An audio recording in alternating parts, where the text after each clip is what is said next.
Comment invoquer l'ange gardien?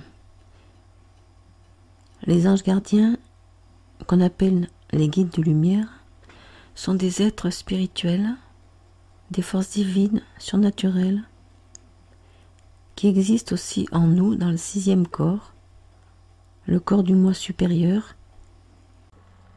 qui est l'étincelle divine en nous. Lorsqu'on invoque un ange, on invoque la part de nous-mêmes qui a les qualités ou les réponses que l'on recherche. Il est bon de lui faire une place dans notre vie en restant en contact avec lui tous les jours de préférence. D'abord, lui réserver un endroit dans la maison, une sorte de petit hôtel avec des objets, pierres précieuses par exemple, ou autres, l'image d'un ange, etc. À l'heure de la prise de contact, vous pouvez allumer une bougie et faire brûler de l'encens pour le solliciter. Puis, mettez-vous dans un état de calme intérieur en vous aidant de quelques respirations lentes et profondes. Mais on peut l'invoquer aussi dans des situations d'urgence en cas de besoin. Lorsque vous ressentez sa présence, parlez-lui à haute voix de ce qui vous préoccupe, ou bien posez-lui une question. Ne craignez surtout pas de le déranger, car son rôle est de vous aider. On peut tout lui demander. De toute façon, si la demande n'est pas bonne pour nous ou pour autrui, si elle inclut d'autres personnes, on ne recevra pas l'aide qu'on demande. On n'aura pas de réponse. Plus la demande est précise, meilleurs sont les résultats.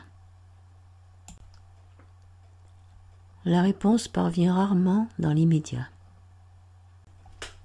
Pour que l'on puisse capter ces réponses, ces messages, l'ange passe par des synchronicités. Par exemple, une chanson qui fait écho à notre demande, une petite plume blanche, une image à la télévision, une phrase dans un livre, etc. Ces signes sont en résonance avec nos propres codes, ceux qui nous parlent et signifient quelque chose pour nous. Mon ange gardien, par exemple, m'a souvent montré des coccinelles dans la nature, et même chez moi plusieurs fois, alors que je ne l'avais pas sollicité.